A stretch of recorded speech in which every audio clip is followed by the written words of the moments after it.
ಅರಣ್ಯದ ಸುತ್ತಿರುವಂಥ ಜನರು ಮತ್ತು ಅರಣ್ಯಕ್ಕೆ ಒಂದು ನಿಕಟವಾಗಿರುವಂಥ ಸಂಬಂಧ ಇರ್ತದೆ. ಅದು ಅರಣ್ಯ ಇಲಾಖೆಗೂ ಕೂಡ ಗೊತ್ತಿರ್ತದೆ. ಬಹುತೇಕವಾಗಿ ಅಲ್ಲಿರೋ ಗಾರ್ಡ್ಸ್ಗೆ ಮತ್ತು ಲೋವರ್ ಲೆವೆಲ್ ಅರಣ್ಯ ಅಧಿಕಾರಿಗಳಿಗೆ ಹೂ ಈಸು ಅಂತಲೂ ಕೂಡ ಗೊತ್ತಿರ್ತದೆ. ಹೀಗೆಲ್ಲ ಇರುವಾಗ ಆ 3 ಜನರನ್ನ ನೇರವಾಗಿ ಶಾರ್ಟ್ ಡಿಸ್ಟೆನ್ಸಲ್ಲಿ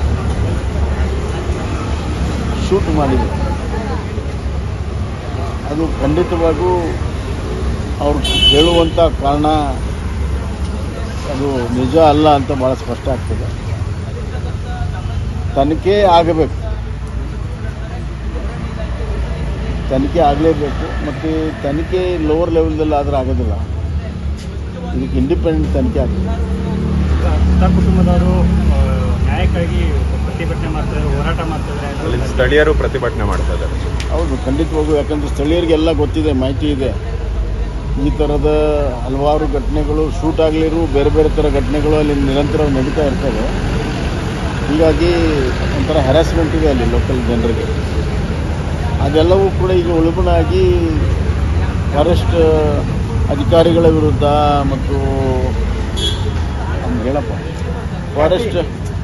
ಫಾರೆಸ್ಟ್ ಅಧಿಕಾರಿಗಳ ವಿರುದ್ಧ ಮತ್ತು ಅವ್ರ ಕಚೇರಿಯಲ್ಲಿ ಧ್ವಂಸ ಮಾಡುವಂಥ ಕೆಲಸ ನ್ಯಾಚುರಲಿ ಅದಾಗಿದೆ. ಸರ್ಕಾರ ಎಚ್ಚೆತ್ಕೋಬೇಕು. ಕೂಡಲೇ ಅವ್ರನ್ನೆಲ್ಲರನ್ನೂ ಕೂಡ ಸಸ್ಪೆಂಡ್ ಮಾಡಬೇಕು ಮತ್ತು ಇಂಡಿಪೆಂಡೆಂಟ್ ಕೋರ್ಟ್ ಸೂಪರ್ವೈಸ್ಡ್ ಒಂದು ತನಿಖೆ ಆಗಬೇಕು. ಕೋರ್ಟ್ ಸೂಪರ್ವೈಸ್ಡ್ ಒಂದು ಎಷ್ಟೋ ಕಡೆ SIT ಮಾಡ್ತಾರೆ. ಇದಕ್ಕೆ ಯಾಕೆ ಒಂದು SIT ಮಾಡಬಾರ್ದು?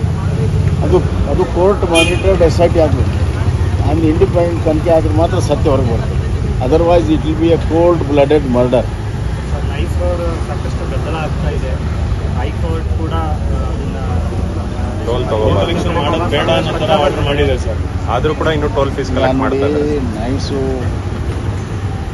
ಮೊದಲಿಂದಲೂ ವಿವಾದಿತವಾಗಿರುವಂಥ ಒಂದು ಯೋಜನೆ. ನೈಸ್ ಅವರು ಬಂದು ಏನು ಹೇಳಿದ್ರು ಆ ಯೋಜನೆಗೂ ಈಗ ಮಾಡಿರೋದಕ್ಕೂ ಭಾಳ ವ್ಯತ್ಯಾಸ ಇದೆ. ರಿಂಗ್ ರೋಡ್ ಮಾಡಿರುವಂಥದ್ದು ಒಂದು ಬೆಂಗಳೂರಿಗೆ ಅನುಕೂಲ ಆಗಿದೆ ಅನ್ನೋದು ಬಿಟ್ಟರೆ ಮಿಕ್ಕಿದ್ದೆಲ್ಲವೂ ಕೂಡ ಅವ್ರು ಟೋಲ್ಗಿಲೆಲ್ಲ ಅತಿ ಹೆಚ್ಚು ಕಲೆಕ್ಟ್ ಮಾಡ್ತಾರೆ ಅನ್ನುವಂಥ ಕಂಪ್ಲೇಂಟ್ ಮೊದಲಿಂದ ಇದೆ. ಪ್ಲಸ್ ಅದರಲ್ಲಿ ಭಾಳಷ್ಟು ನ್ಯೂನತೆಗಳಿದ್ದಾವೆ ಅಂಥೇಳಿ ಪದೇ ಬೇರೆ ಬೇರೆ ಕೋರ್ಟಲ್ಲಾಗಿದೆ, ಸುಪ್ರೀಂ ಕೋರ್ಟಲ್ಲೂ ಹೋಗಿದೆ, ಮತ್ತೆ ಬಂದಿದೆ. ಈಗ ಹೈಕೋರ್ಟ್ ಅಬ್ಸರ್ವೇಷನ್ ಮಾಡಿದ ಹಿನ್ನೆಲೆಯಲ್ಲಿ ಅದು ಗಂಭೀರತೆ ಬಂದಿದೆ. ಕೂಡಲೇ ಸರ್ಕಾರ ಈಗಾಗಲೇ ಸರ್ಕಾರದಲ್ಲಿ ಹಲವಾರು ವರದಿಗಳಿದ್ದಾವೆ. ಪಬ್ಲಿಕ್ ಅಕೌಂಟ್ಸ್ ಕಮಿಟಿ ವರದಿ ಇದೆ, PWD ಇಲಾಖೆಯ ವರದಿ ಇದೆ, ಹಲವಾರು ವರದಿಗಳಿದ್ದಾವೆ. ಅದರ ಆಧಾರದ ಮೇಲೆ ಕೂಡಲೇ ಕ್ರಮ ತೆಗೆದುಕೊಂಡು ಜನರಿಗೆ ಮತ್ತು ಅಲ್ಲಿರೋ ರೈತರಿಗೆ ಭಾಳಷ್ಟು ಜನಕ್ಕೆ ಕಾಂಪೆನ್ಸೇಷನ್ ಸಿಕ್ಕಿಲ್ಲ. ಕೆಲವ್ರಿಗೆ ಸೈಟ್ ಕೊಡ್ತೀನಿ ಅಂತ ಸೈಟ್ ಕೊಟ್ಟಿಲ್ಲ. ಅವೆಲ್ಲವನ್ನು ಕೂಡ ಪರಿಹಾರವನ್ನು ಕೂಡ ಕೊಡಬೇಕು ಮತ್ತು ಜನರಿಗೆ ಅತಿ ಹೆಚ್ಚು ಟೋಲ್ ಆಗಿದೆಯಲ್ಲ ಅದನ್ನು ಕೂಡ ಕಮ್ಮಿ ಆಗೋದಕ್ಕೆ ಓವರಾಲ್ ನನಗನ್ನಿಸ್ತಾ ಇದೆ ನೈಸ್ ಯೋಜನೆಯನ್ನು ಮತ್ತೊಮ್ಮೆ ವಿಮರ್ಶೆ ಮಾಡಿ ಅದನ್ನು ಸಂಪೂರ್ಣವಾಗಿ ತನಿಖೆ ಮಾಡಿ ಸರ್ಕಾರ ಒಂದು ಸರಿಯಾದ ನಿಲುವನ್ನು ತರಬೇಕು ಅಂತ ನನಗನ್ನಿಸ್ತದೆ. They have to relook